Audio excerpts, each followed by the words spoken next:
En proclamant les promesses de Dieu, nous possédons la force pour aller de l'avant. Dieu conclut cette alliance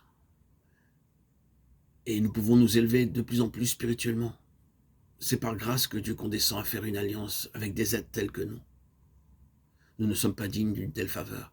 1 Corinthiens 15, 10. La première fut avec Adam, la seconde avec Noé, la troisième avec Abraham, la quatrième avec Moïse, la cinquième avec David. Dieu montra à David le modèle de sa maison. Le Seigneur Jésus-Christ construit la véritable maison de Dieu et la participation à la construction de sa maison fait de nous des vainqueurs.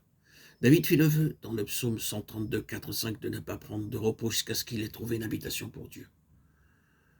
Dans 2 Samuel 7, 12, 13, en premier lieu, David pensait que Dieu désirait qu'il soit un roi meilleur que Saül. Plus tard, il découvrit que Dieu avait un plan plus vaste pour lui. Dans 1 Chronique 28, 19, le plan du temple fut donné à David après qu'il fut complètement libéré de la sagesse humaine. Ce que nous appelons connaissance, Dieu l'appelle Baal. Un jour, dans 1 Chronique 13, il organise un grand défilé militaire pour amener l'arche de Dieu à Jérusalem. Mais il ne consulta pas Dieu pour lui demander son plan. Ils transportèrent l'arche sur un char neuf, ce qui n'était pas la bonne manière de faire. Quand ils arrivèrent à l'ère de battage, Dieu sépara la balle. Dans Nombre 7, 9, Dieu avait ordonné que les choses du sanctuaire soient portées sur les épaules des sacrificateurs. Combien de serviteurs de Dieu comptent sur l'intelligence humaine pour faire l'œuvre de Dieu et non pas sur l'ordre de Dieu? Dans la Chronique 15, 11, 13, David se repentit et confessa qu'il n'avait rien fait pour trouver tout d'abord la pensée de Dieu. Nous ne pouvons jamais changer le plan de Dieu ou lui substituer la sagesse humaine, le zèle ou la sincérité. Les prédicateurs d'aujourd'hui veulent voir des foules et des résultats, mais ils ne veulent pas obéir à la parole de Dieu. Ils utilisent des chants mondains et d'autres moyens pour attirer la foule. La seconde fois où David fut amené sur l'aire de battage est mentionnée dans 2 Samuel 24, 1. L'orgueil avait pénétré et envahi le cœur de David, et il comptait sur sa propre force. 2 Samuel 24, 18. Il fut amené sur l'aire de battage, qui devint plus tard l'emplacement du temple. 2 Chroniques 3, 1.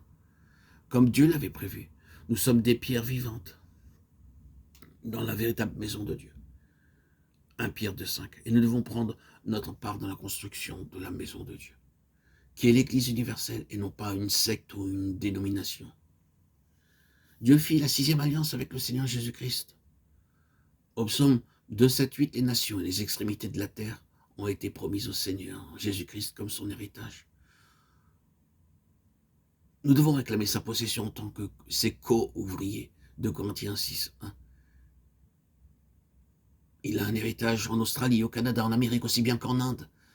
Nous devons réclamer cet héritage. Il est mort pour tous les hommes. Mais le diable les garde sous sa coupe. Ces âmes doivent être délivrées, libérées. Si je suis ici, c'est en son nom. Je dois aller en son nom réclamer l'héritage du Seigneur Jésus-Christ. Amen.